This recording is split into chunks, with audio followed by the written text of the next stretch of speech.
Nine Souls is an 8 out of 10 game. Watch the linked video if you want to know what that means to me. It is an amazing game that is easily in my top 10 favorite games of all time. Nine Souls is a Metroidvania with a Tau-punk setting with around a 20 to 35 hour runtime. You play as Yi, a cat-like creature, a Solarian in this world, on his journey. I can't say what that journey entails without spoilers, but let's just say that he is out for blood. Now let's start the glaze. There is one primary reason to get the game, and that is the gameplay. It is superb. The entire combat system really focuses around your parry. Basically parry or die. That in itself is not too special. Plenty of games have something similar. However, no other game that I have played integrates it as much to its core system as this one. Not only are there 3 different types of parries, but the entire healing mechanic is tied to that as well. When you parry, there are 3 outcomes.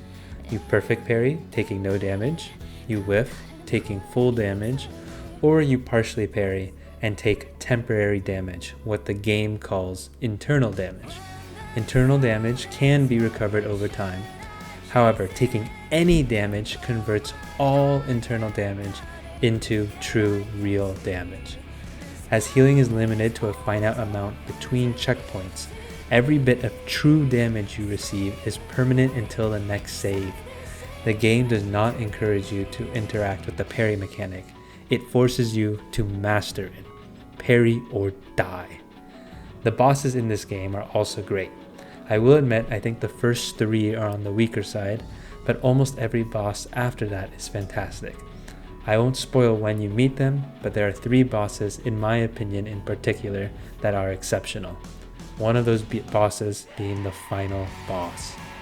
The final boss honestly deserves an entire video around them, but in my mind, they are the single greatest video game boss I have ever had the pleasure of beating. The final boss in this game demands precision, persistence, and perfection. It is hard, much harder than anything that comes before it, to the point where many people quit. According to Steam, about 30% of people who beat the second to last boss actually end up beating the final one without changing the difficulty. That is an absurd drop-off rate. And it's also why the final boss, to me, is perfect. It serves as a check to see if you truly mastered the game. Outside of the gameplay, the music and visuals are great. They aren't groundbreaking, but they are certainly better than most. The visuals are distinctive and striking. I have not seen another game with a similar style, and the music is generally good, with certain moments in particular that really go above and beyond. Lastly, the story, while starting out a little cheesy, quickly grows on you as you become more and more attached to the characters.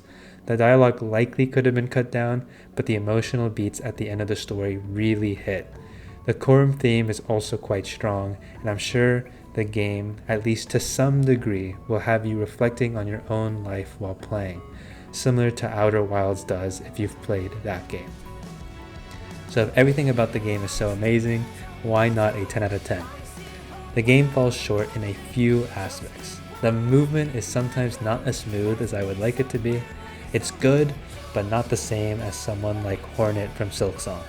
Some bosses are on the weaker side, especially the second and third bosses you likely are to encounter. It makes the onboarding to the game a little on the weaker side.